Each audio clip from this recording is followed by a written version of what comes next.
You won't believe what just surfaced in the Carim hearing. Over our 2 million in undisclosed payments have lawyers scrambling, and the Commission is in turmoil. Hit subscribe and stay with us as we break down the full footage and what it means for South Africa.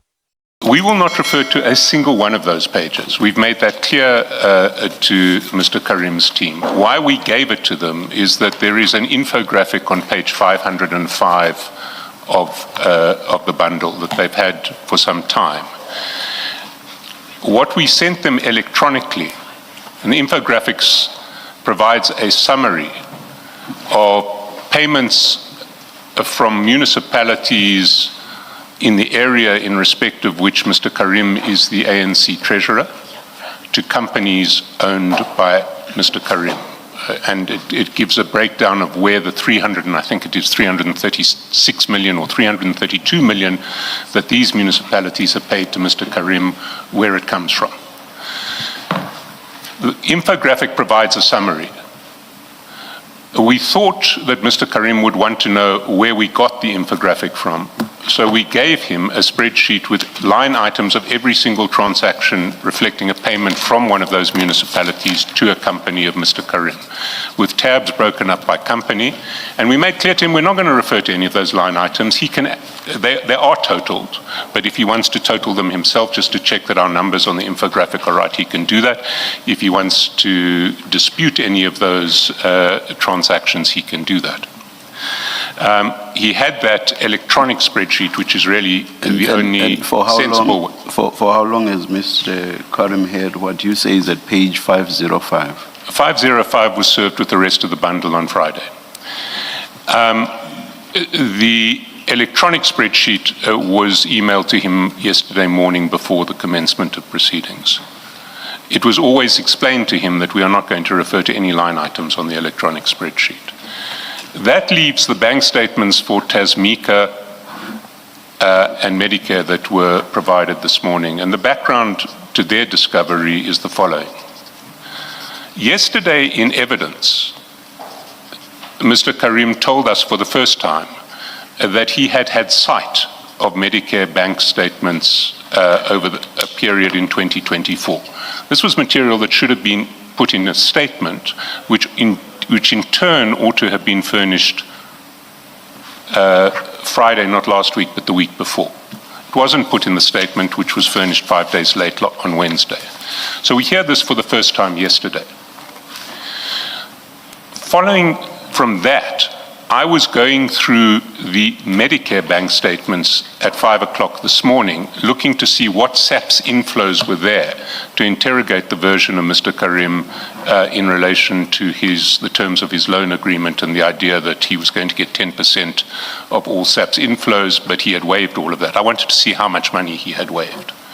While I was looking for that purpose, I stumbled across the fact that there were 2 substantial payments from Tasmika Construction, another company of Mr. Carim, into Medicare 24, which he didn't mention in his statement, and which I would like to ask him about because he certainly should have mentioned them in his statement. The one payment is a payment of 1 million on the 27th of June 2024. The second payment is a payment of 1.12 million on 7 October 2024. There is no innocent explanation for just overlooking the fact that more than 2 million rands beyond what you have disclosed also happened to be paid. The reason that these documents were made available to his legal team today and not earlier was, first of all, he filed his statement late. Second of all, in his statement, he didn't disclose these payments. Third of all, in his statement, he didn't disclose the fact that he was he had sight of the bank transactions on Medicare 24. If he had honestly performed his obligations in any one of those 3 respects, they would have had these bank statements more than a week ago. So they can't complain about getting them now. And the bank statements really reflect 2 payments which I've described on both sides. If they want 45 minutes to take an instruction from Mr. Carim, if they want an hour to take an instruction from Mr. Carim, I can understand that. They need to understand what his version is, whether he was concealing them, whether there is an innocent explanation. But an hour is more than enough to do that. They then make the allegation that the contra spreadsheet that we gave them, just to show that not only do these numbers match, but in fact, they are shown by FNB to be the same transaction by virtue of the contras. They make the suggestion that we have had that document and withheld it from them. That is a very irresponsible suggestion. What we receive from FNB when we get bank statements from FNB is a list of all the contras. So we have contras for the entire Medicare 24 account, thousands and thousands of transactions. We don't search on that set of transactions for Tasmika Construction unless we have reason to search for Tasmika Construction. This morning I had reason to search for Tasmika Construction. So I searched for Tasmika Construction and identified the two entries that were provided to them this morning. I then copied those two entries into a separate spreadsheet this morning, sometime between 5 and 6, and gave it to them. Nothing has been withheld from them. They received that spreadsheet within 15 minutes of its creation. They can look at the metadata of the spreadsheet. So in our view, they are entitled to a short stand down to take instructions on the documents that they withheld from us and that we have now discovered, or the information that they withheld from us and we have now discovered. They're certainly not entitled to a postponement. Thank you. Thank you, Mr. Shoskelstein. Chair, just to be clear, Yes, this yes. is not the postponement application. This is a request for a stand-down to prepare the postponement application. The attitude adopted by the Commission leaders is continuously to point fingers to Mr. Carim and his legal team when failings on the part of those evidence leaders are exposed. I'm not going to deal again with the statement being late because that is factually incorrect. But what we are entitled to do is to test what's in the infographic. As our learned friend himself accepts, the infographic is somebody else's creation of a summary. He appreciates that we needed the source documents, yet he put up the infographic, as you point out, as late as Friday afternoon, and with these source documents only coming on Monday morning whilst we were driving to the Commission, or maybe slightly before. So it's no satisfactory answer to say, we will not rely on any one of these documents. You are relying on the infogram, which is the reconstruction or summary of what is contained in here. We are entitled to check that, we are entitled to interrogate the infogram, and we are entitled to interrogate the information that you rely on for that.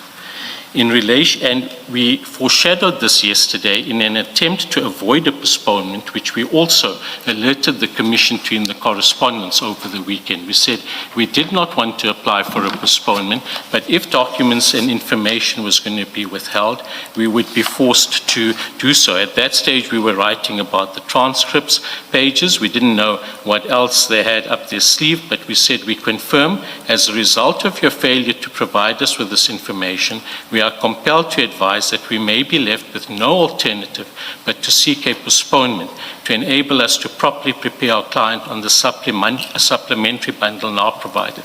That's the Friday bundle.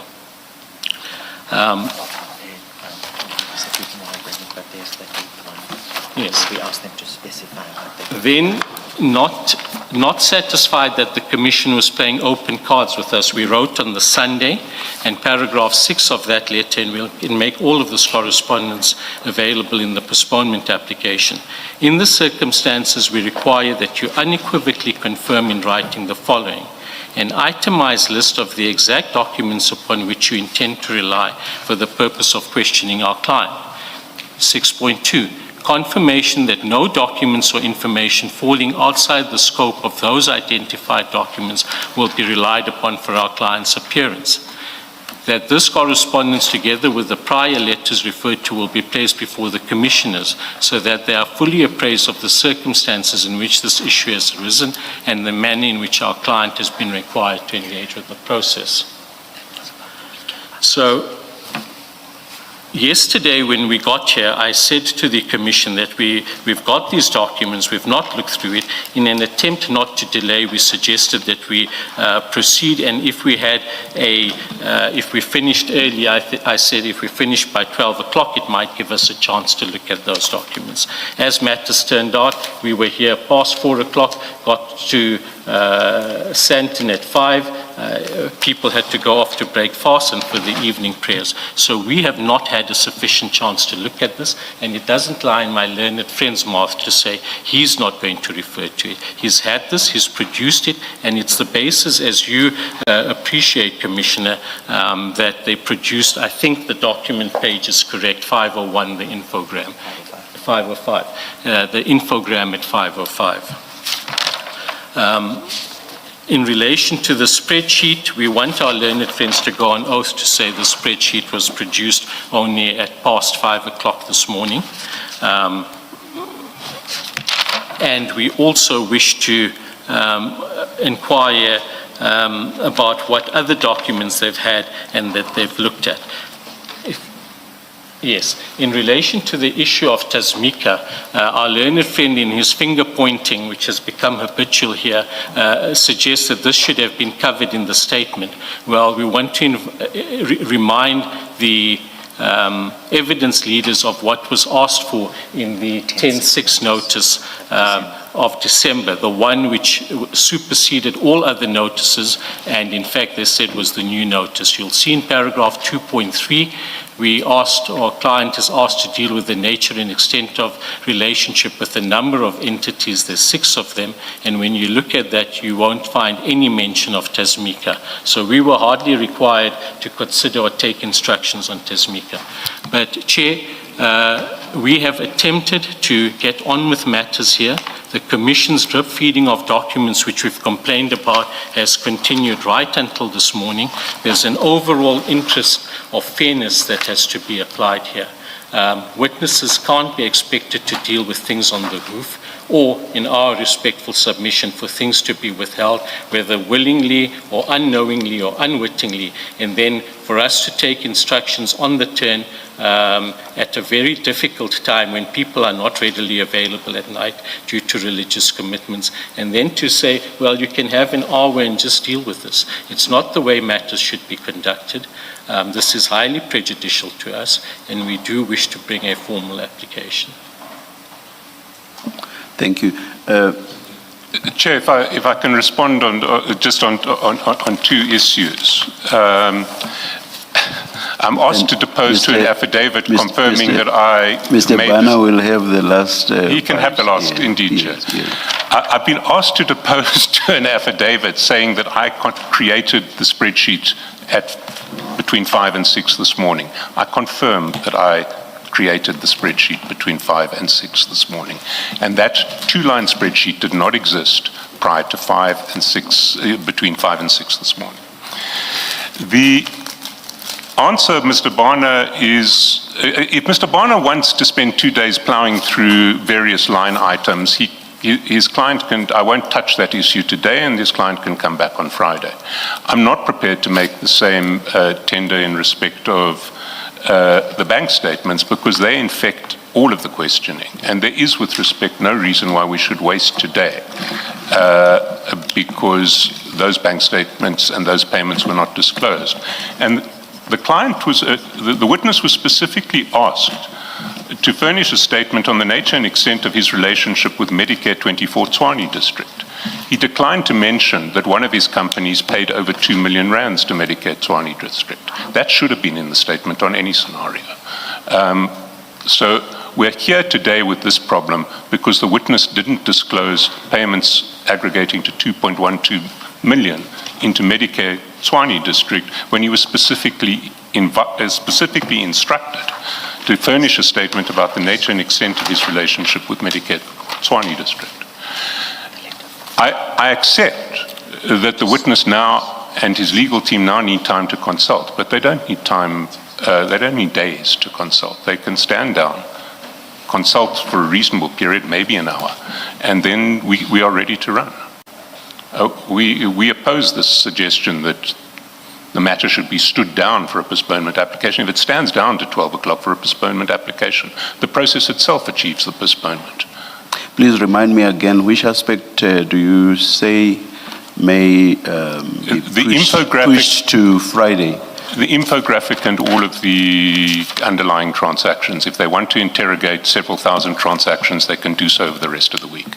But they don't need the rest of the week to get a version on why payments of 2.12 million rands from Tasmika to Medicare were not disclosed in the statement and what those payments related to. Thank you, Mr. Chaskalson. Any response? Yes, thank you, Chair. Firstly, our learned friend concedes that the documents given this morning infect all of the questions. That alone should show how significant they are and why we shouldn't be just given an hour to look at the documents and to deal with that.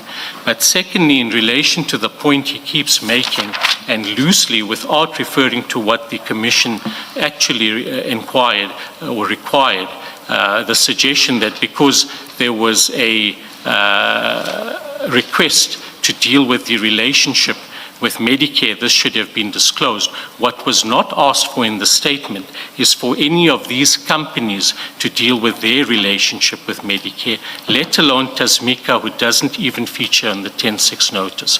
The notice at the relevant paragraphs ask Mr. Suleiman Carim personally to provide a statement, and it says the nature of your relationship with Mr. Kat Matlala, Senzo Mchunu, and General Firoz Khan, the role you performed for Mr. Matlala, and then 2.3, the nature and extent of your relationship with the following individuals.